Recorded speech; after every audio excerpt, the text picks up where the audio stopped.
우리는 요즘 매일 아침마다 온 교회가 함께 묵상하는 이 레위기의 말씀을 통해 하나님께서 찾으시는 예배자가 되는 길, 거룩한 백성으로, 거룩한 하나님의 백성으로 사는 길을 배워가고 있습니다.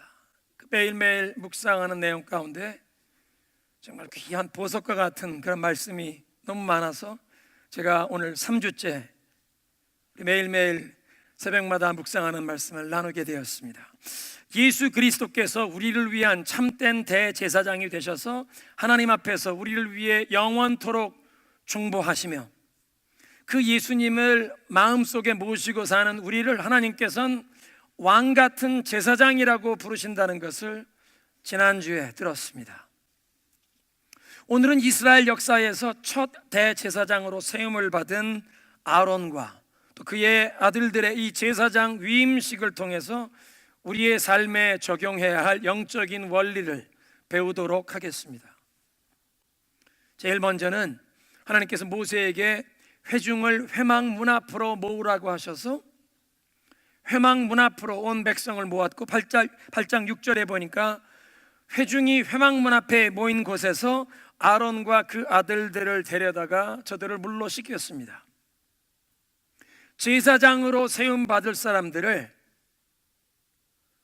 물로 씻기는데 회막문 앞에서 모든 사람들이 보는 앞에서 공개적으로 씻긴 것입니다. 세상의 죄에 물든 옷을 벗어버리고 거룩하신 하나님을 섬기기에 합당한 사람들이 되도록 깨끗하게 씻긴 것입니다.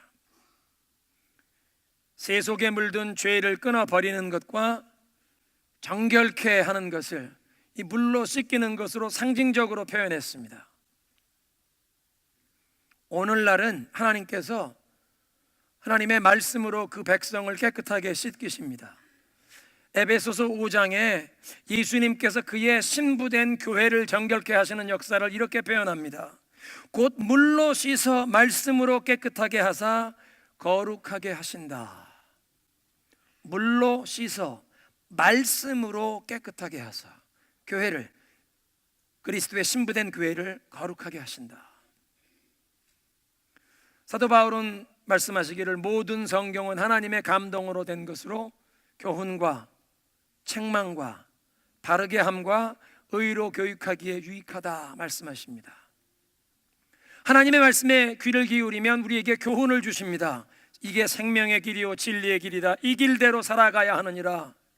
근데 그 길을 벗어날 때 책망을 하십니다. 책망하시는 것만 아니라 바로잡는, 교정시키는, 어떻게 하면 이 의의 길로 돌아갈 수 있는지를 깨우치시고 그 다음에 의의 길로 교육하시는, 영어 성경 보니까 training in righteousness, 계속 의롭게 살아가고 이 진리의 길, 생명의 길, 형통의 길을 벗어나지 않는 길을 하나님의 말씀이 깨우치신다는 것입니다.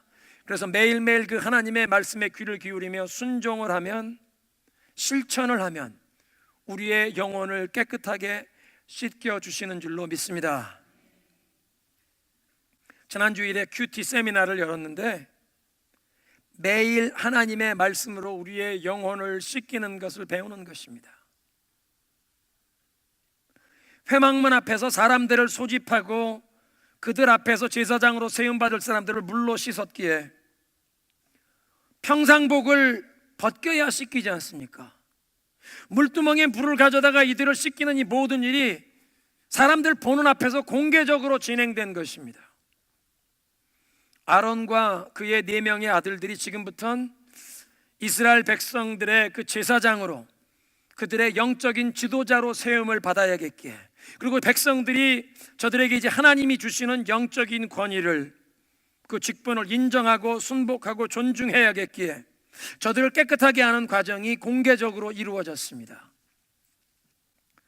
교회와 공동체 안에서 어떤 책임이 주어지고 영향력을 발휘해야 하는 직분자로 세움받을 때 하나님께서 공개적으로 씻기시는 일을 허락하실 때가 있습니다. 공개적으로 남들이 다 알아볼 수 있을 정도로, 남들이 다 알아볼 수 있는 방법으로 그 종의 영혼을 정결하게 씻기시고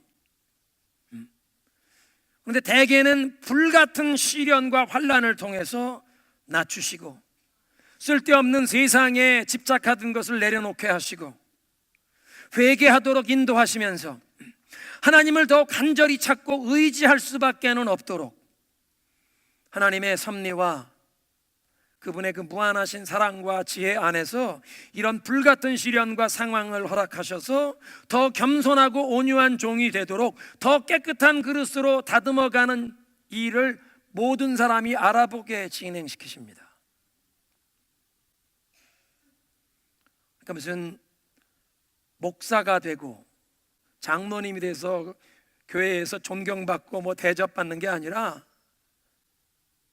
그 직분을 감당하도록 때로는 공개적으로 불같은 환난을 거치면서도 겸손케 낮추시고 정결케 씻기시는 것을 각오하셔야 합니다. 그런데 자신이 스스로 영적으로 깨어서 하나님을 전심으로 찾고 골방에서 말씀을 펼쳐놓고 기도하면서 죄와 역기능을 나의 삶에서 끊어버리고 말씀에 순종하는 그런 영적인 진보와 성화의 과정에 힘쓰면 그렇게 자발적으로 자기의 영혼이 씻김받기를 소원하는, 자기의 영혼이 정결케 되기를 힘쓰는 자는 공개적으로 씻기는 환난을 피해가게도 하십니다. 자기가 스스로 정결케 되는 일에 부지런히 나아가니까 하나님께서 불같은 환난을 공개적으로 거쳐가는 일을 면하게 하시는 겁니다. 제가 고등학생 때 한 목사님께서 하신 말이 잊혀지지 않는데요, 무릎 꿇고 기도하는 시간이 길어지면 인생에 불같은 환난을 통과하는 시간이 짧아진다는 것입니다. 무릎 꿇고 하나님 앞에서 기도하는 시간이 길어지면 하나님의 말씀에 귀를 기울이고 하나님의 뜻에 더 순종하며 살기 원합니다. 그렇게 하나님의 무릎 꿇고 기도하는 시간이 길어지면 불같은 환난을 통과해야 하는 시간을 줄여주신다. 우리 사람들은 미련하고 허물이 많아서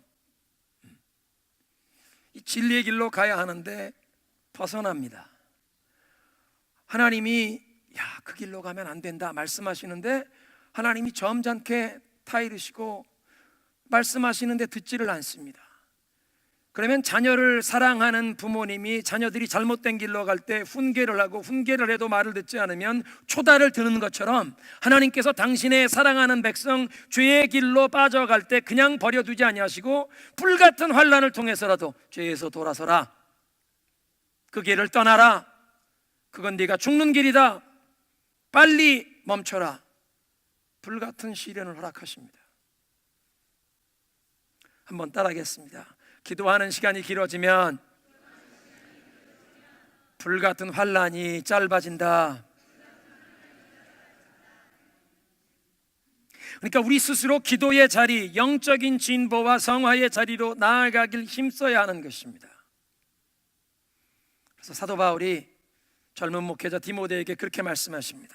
누구든지 내 연소함을, 나이가 어린 것을 업신여기지 못하게 하고 오직 말과 행실과 사랑과 믿음과 정절에 있어서 믿는 자에게 본이 되어 내가 이를 때까지 읽는 것과 public reading of scripture, 성경을 회중 앞에서 낭독하는 것과 권하는 것과 preaching, 가르치는 것, teaching에 전념하라.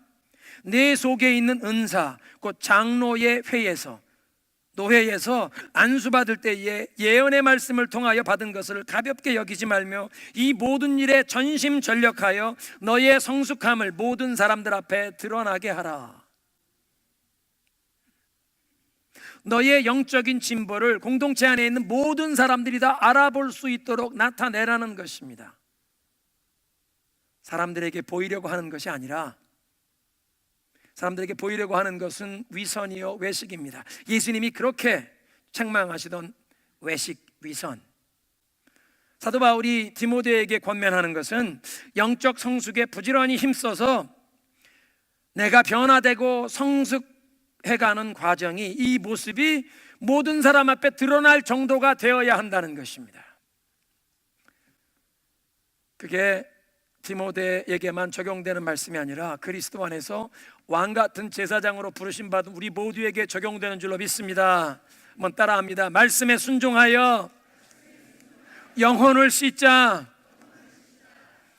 매일매일 하나님의 말씀에 순종하여 우리의 영혼을 씻어야 할 줄로 믿습니다.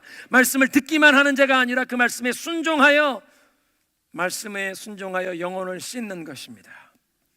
두 번째로 오늘 레위기 8장에 대제사장 아론에게 입혔던 예복에서 배우게 되는 영적인 원리가 있는데, 우리 사진을 좀 스크린에 올려주시면 좋겠습니다.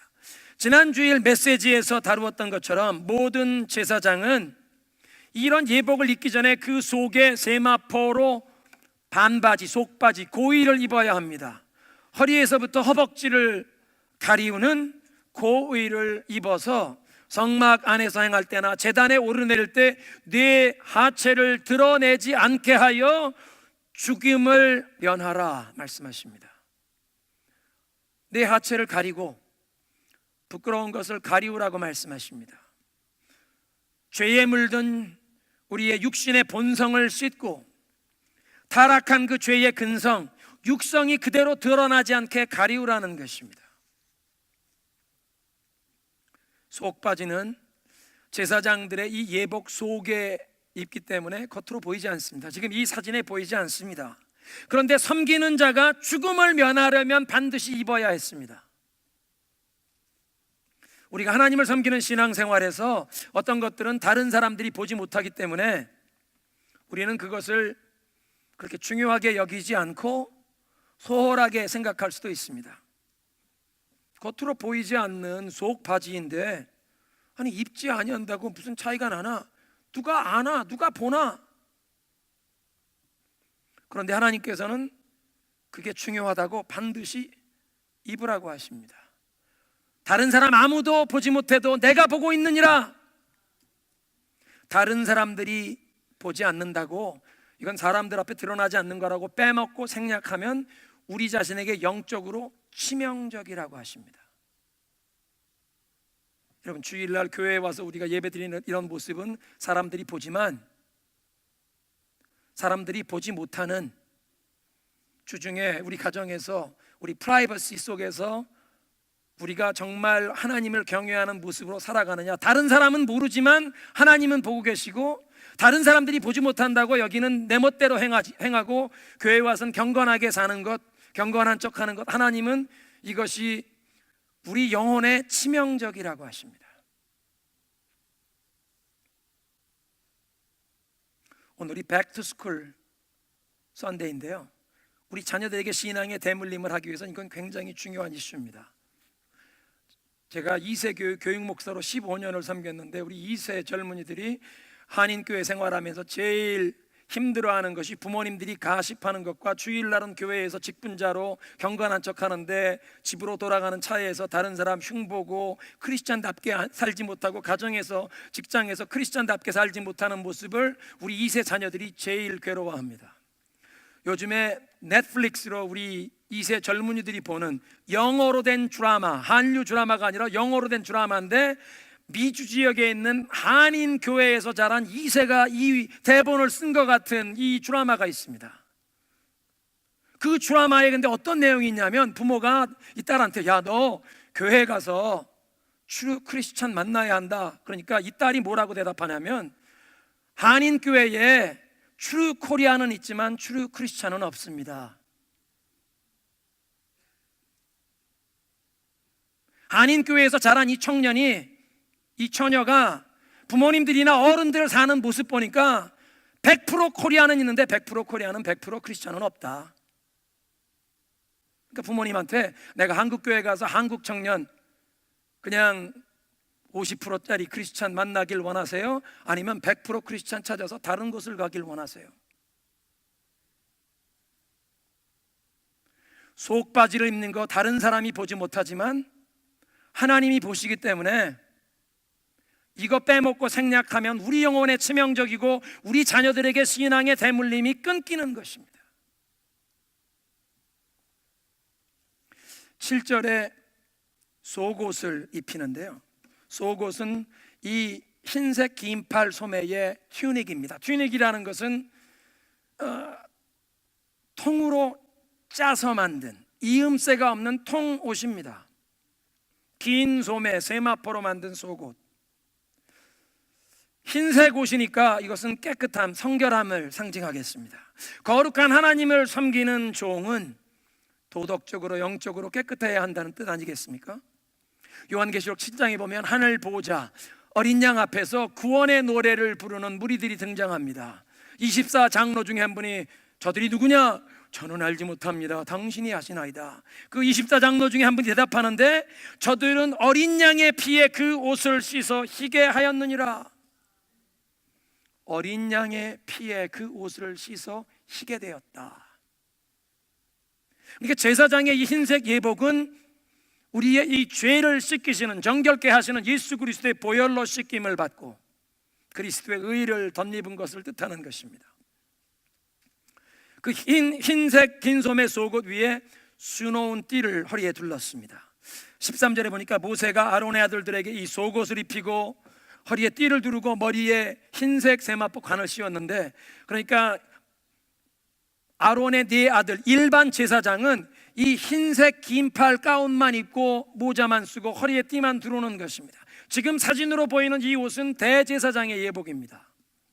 대제사장은 이 흰색 가운 위에 파란색 겉옷을 입는 것입니다. 파란색 겉옷, 팔이 없는 겉옷, 청색 에봇 받침옷이라고 성경에 써 있는데요, 파란색은 하늘의 색 아닙니까? 그러니까 이 파란색 가운을 입는 대제사장이 하늘의 부르심을 받은, 하나님께 사명을 받은 종이라는 것을 뜻하는 것이고, 또 이 대제사장이 이 파란색 가운을 입고 있으면서 우리의 참된 대제사장 되신 예수님을 상징적으로 예표하는 것입니다. 하늘로부터 임하실 분, 하나님의 아들로 우리를 위한 대제사장이 되실 그분, 그분의 그림자 예고편이기 때문에 파란색 가운을 덧입는 것입니다. 이 청색 겉옷 겉자리에, 겉옷 가장자리에 돌아가며 성류와 금방울을, 성류를 수놓아 달고 금방울을 달고 또 성류 달고 금방울을 달게 했습니다. 성류는 이 팔레스타인이나 이 메소포타미아, 바빌론, 페르시아에서 풍요의 상징이었습니다. 성류 익은 것을 까면 그 속에 빨간 이 알갱이들이 풍성하게 나타나서 성류는 열매 풍성함을 상징합니다. 그러니까 성류를 수놓았다는 것은 누구든지 하나님 앞에 서는 자마다 아름다운 신앙의 열매를 풍성히 맺어야 한다는 것입니다. 예수님께서 잎사귀가 무성한 무화과 나무에 가서 열매를 찾았는데 열매가 없는 것 보시고, 겉으로 멀리서 보기엔 그럴싸한데 잎사귀는 무성한데 가보니까 열매가 없는 것 보시고 저주하신 일이 기억나십니까? 그런 말씀을 기억하면서 여러분의 삶에 하나님께서 찾으시는, 하나님 기뻐하시는 열매가 풍성해지시기를 주님의 이름으로 축원합니다. 그러면 금방울을 왜 달았는가? 성류를 달고 금방울을 달고 성류를 달고 금방울을 달고. 출애굽기 28장 35절에 아론이 이 옷을 입고 여호와를 섬기러 성소에 들어갈 때와 성소에서 나올 때 이 금방울 소리가 들릴 것이라, 그리하면 그가 죽지 아니하리라. 아니, 금방울 소리가 들리는 게 하나님께 무슨 상관이 있습니까? 그 소리가 들려서 이 금방울 소리가 나는 옷을 입은 내 자신의 영혼을 깨우는 것입니다. 내가 지금 거룩하신 하나님의 임재 앞에서 일거수일투족, 내 발 한 발자국 움직일 때마다 이 방울이 소리가 나는 것을 들으면서 내 말, 내 행동 하나, 내 마음가짐 하나 조심하는 것입니다. 다른 사람들은 함부로 접근할 수 없는 성소에, 지성소에 들어가는 특권을 받았지만 그렇다고 교만해지지 않고 내가 하나님 앞에서 행한다는 것을 깨닫고 스스로 모든 것에 삼가하고 조심하라는 것입니다.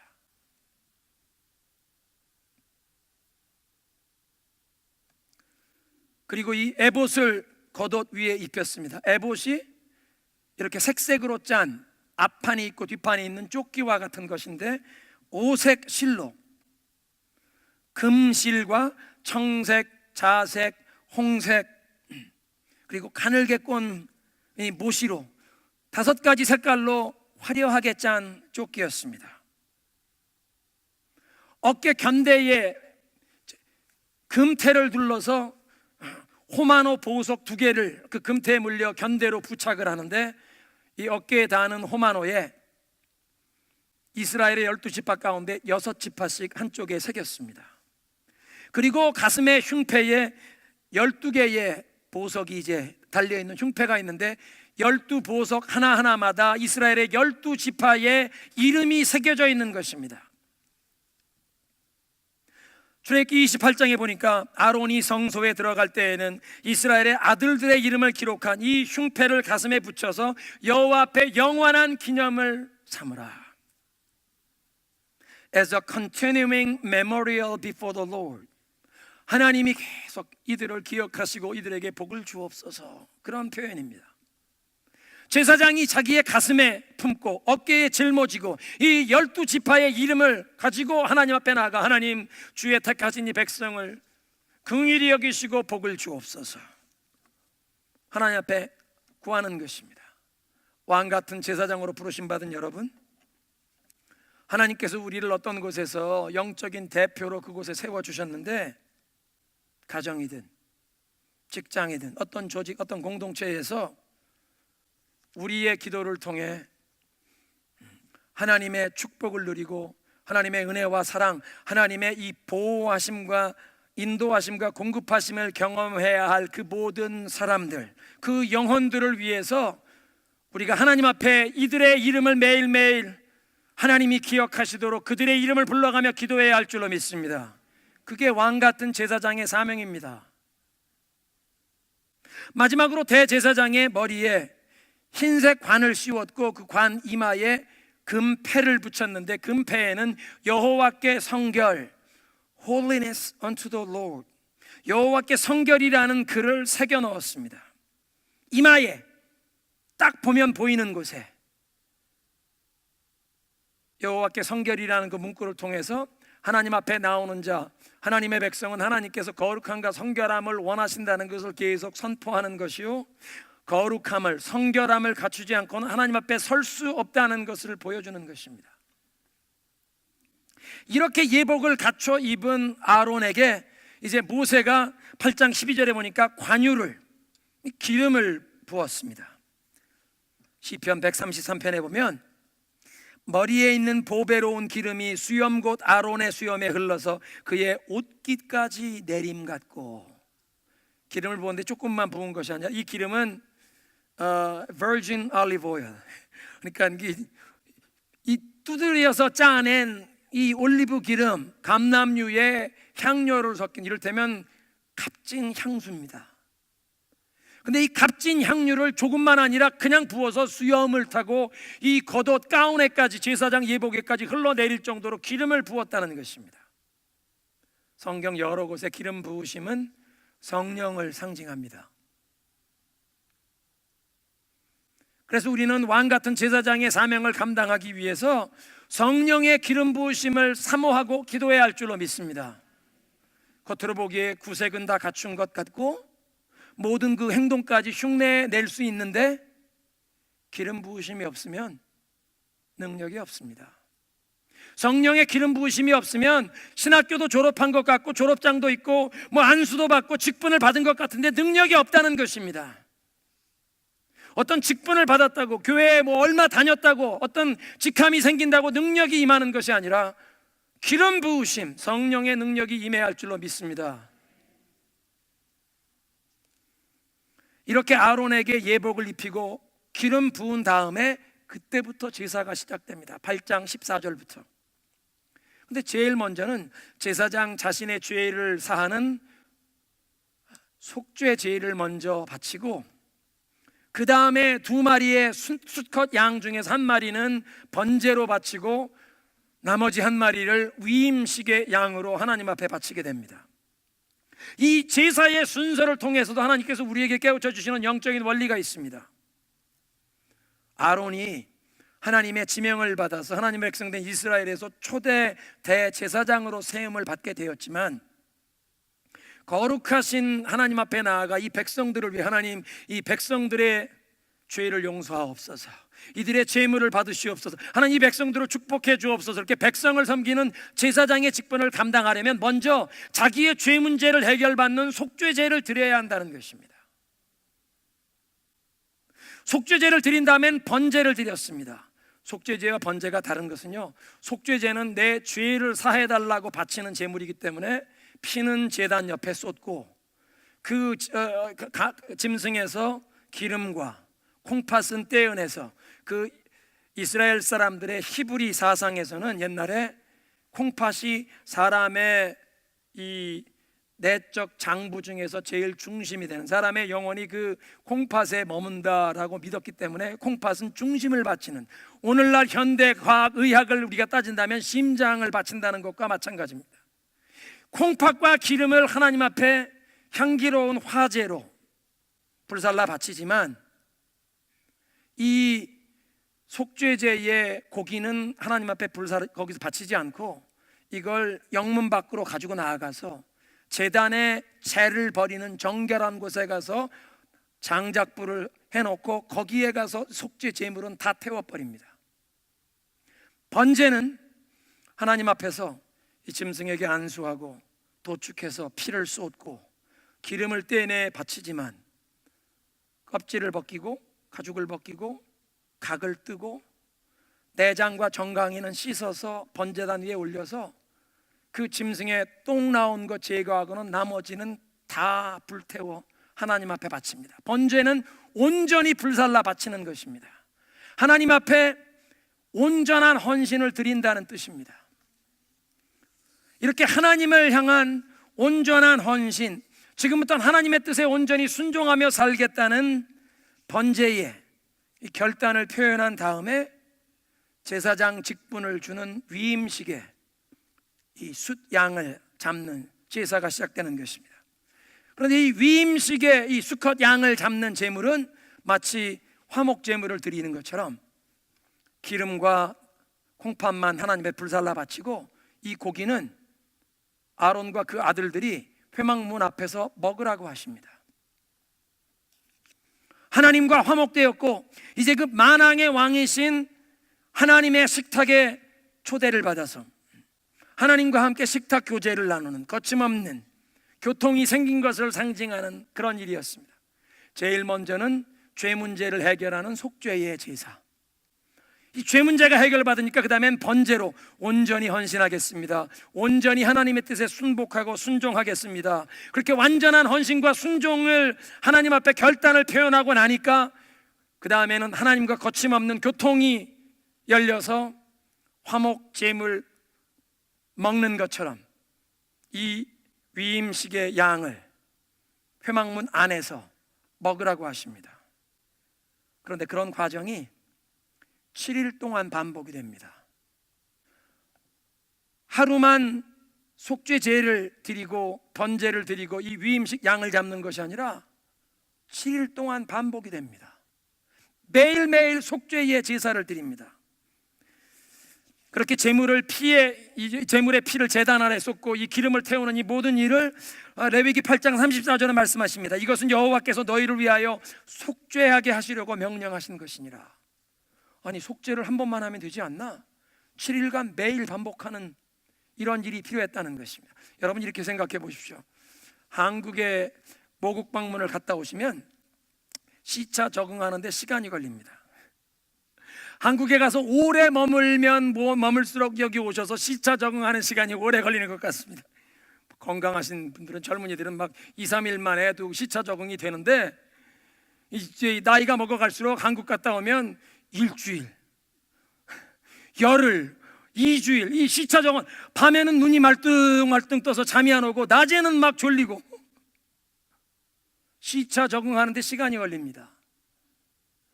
시차 적응하는데도 우리 몸이 이렇게 시간이 걸리는데, 세상에 죄에 물들어 살던 사람들이 하나님의 은혜로 부르심을 받고 하나님의 백성답게 살아야 하는데, 죄를 떨쳐버리고 구별된 삶, 성결한 삶, 거룩한 삶을 살아가야 하는데, 우리의 입술의 말을 조심하고 우리의 행동 거지를 조심하고 우리의 마음의 씀씀이까지도 하나님이 다 지켜보시기에 이것까지도 다스리고 속 바지를 입듯이 죄에 오염된 그 육신의 본성을 가리우려는 이 일이 하루아침에 되겠습니까?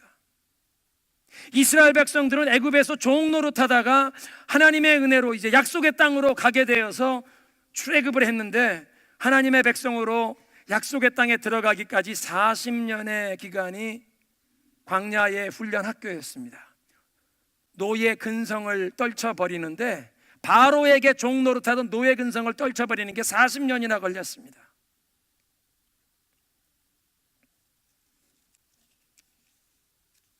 하나님의 종으로 쓰임받기 위해 죄 문제를 해결하는 속죄제를 먼저 드려라.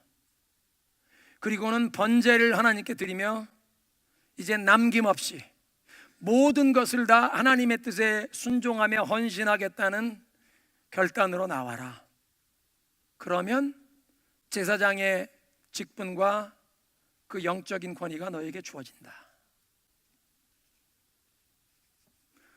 하나님과 막힘없는 교통 가운데 하나님이 주시는 영적인 권위를 얻어서 하나님의 백성을 위한 제물을 바치고 저들에게 복을 주옵소서, 저들의 죄를 용서하시고 저들에게 복을 주옵소서 중보 사역을 감당할 수 있다는 것입니다.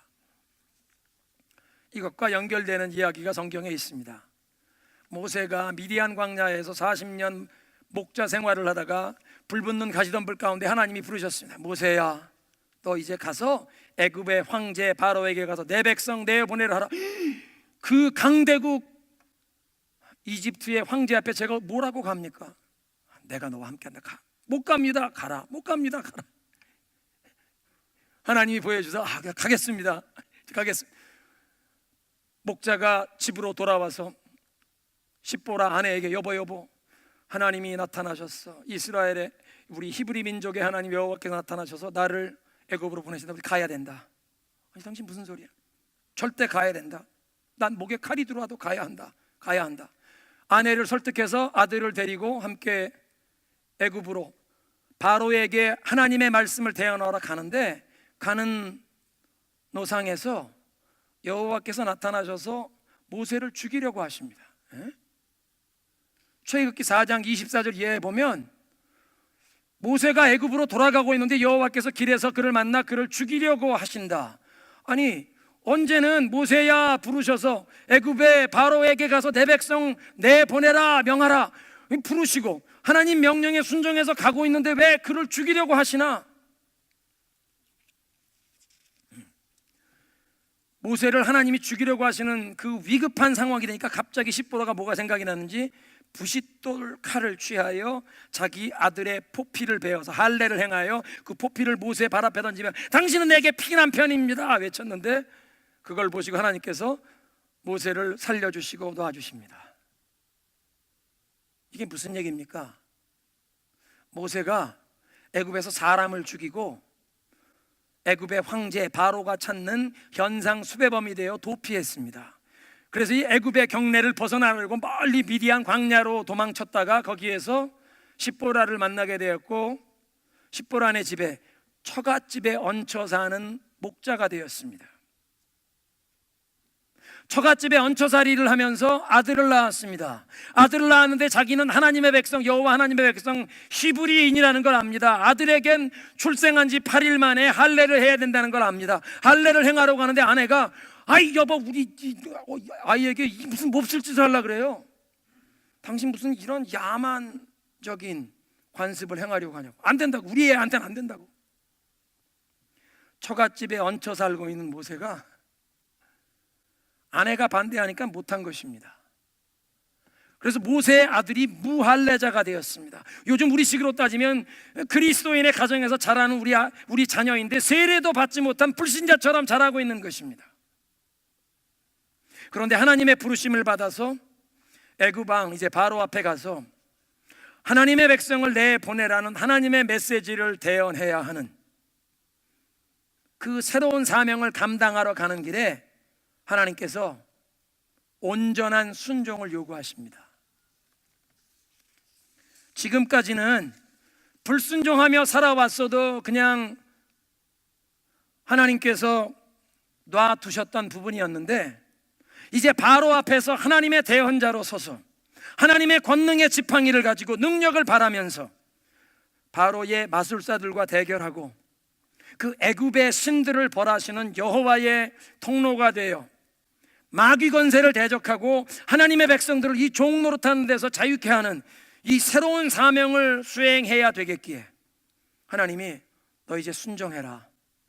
하늘의 능력을 받지 않고는, 하나님의 영권을 받지 않고는 네가 이 사명을 감당할 수 없기에 그 하나님의 능력을 받기 위해선 지금까지 불순종했던 그 부분에 이제 온전히 순종을 채워라. 너 이 부분까지 온전히 순종해야 새로운 능력을 힘입어 내 앞에 놓인 사명을 감당할 수 있느니라. 여호와께서 모세를 죽이려고 하는 위급한 상황이 되니까 십보라의 마음에 걸리는 것, 제일 먼저 떠오르는 것이 있었습니다. 그 오래전에 아들에게 나는 여호와를 섬기는 백성이라서 우리 아들에게 이걸 해야 된다고 할 때 그걸 못하게 말렸던 그 일이 제일 먼저 떠올랐습니다. 여러분도 그런 경험하셨을 것입니다. 삶에 어떤 어려운 일이 뻥 터졌는데 제일 먼저 하나님 앞에 이거 하나님이 나 이것 바로 잡으라고 하시는구나, 그런 일 경험해 보셨죠? 제일 먼저 떠오르는, 어떤 어려운 일을 당했는데 제일 먼저 떠오르는 일이 있으시죠? 하나님이 너 그거 회개해라, 너 그거 바로 잡아라 깨우치시는 겁니다. 십보라가 떠올랐습니다. 그래서 바로 부싯돌 칼을 취해서 할례를 행했다는 것입니다. 그렇게 할례를 급하게 행하고 나니까 하나님께서 모세를 살려주시고 그에게 권능의 지팡이를 들고 바로 왕 앞에 서게 하신 줄로 믿습니다. 오늘 메시지를 정리하겠습니다. 제사장으로 세움받을 사람들을 이 세상의 죄를 씻고 죄에 물든 옷을 벗는 이 씻김을 회막문 앞에서 모든 사람들이 보는 앞에서 저들을 씻었습니다. 오늘날은 하나님께서 하나님의 말씀으로 우리를 씻기십니다. 우리가 그 하나님의 말씀에 순종하고 말씀에 순복하면 우리 영혼을 씻기시는 것입니다. 그런데 하나님께서 우리에게 어떤 사명, 더 큰 책임을 감당하시게 하려고 할 때는 때로는 우리 자신을 이 씻기는 일을 우리가 부지런히 감당하지 않으면 공개적으로 불같은 시련을 통과하면서라도 우리를 낮추시고 겸손케 하시고 하나님 앞에 천부여 의지 없어서 손들고 옵니다. 하나님 앞에 간절하게 매달릴 수밖에 없는 그런 상황을 허락하시면서라도 우리를 정결케 하신다는 것입니다. 무릎 꿇고 기도하는 시간이 길어지면 불같은 환난을 통과하는 시간이 짧아집니다. 그러니까 우리가 스스로 영적으로 깨어 경성함으로 매일 하나님 앞에 나아가 말씀을 대하고 진정한 회개로 우리의 삶의 죄와 엮이는 끊어버리고 그 말씀에 순종하여 우리 영혼을 씻어야 할 줄로 믿습니다. 제사장의 예복을 보니까 영혼을 깨우라고 금 방문을 달았습니다. 하나님이 우리의 삶에 풍성한 열매를 원하신다고 이 성령 열매를 달았습니다. 중요한 것은 이 12지파의 이름을 가슴에 품고 하나님 앞에 나아갔던 것처럼 하나님께서 여러분에게 맡겨주신 영혼들 위하여 매일 기도해야 한다는 것입니다. 그런데 그런 왕같은 제사장의 직분을 감당하려면 먼저는 속죄의 제물, 죄를 뉘우치고 회개하는 속죄의 제물, 그 다음에는 번제, 하나님께 온전한 순종과 헌신입니다. 지금까지 순종해 오지 못했던 부분이라도 하나님이 허락하시는 새로운 일, 더 큰 책임, 하나님 나라의 더 큰 몫을 감당하길 원하시는 분들은 그 부분 순종하셔야 합니다. 번제를 드리셔야 합니다. 그렇게 될 때 하늘의 능력이 임하여 하나님 맡겨주시는 사명을 감당케 하실 줄로 믿습니다.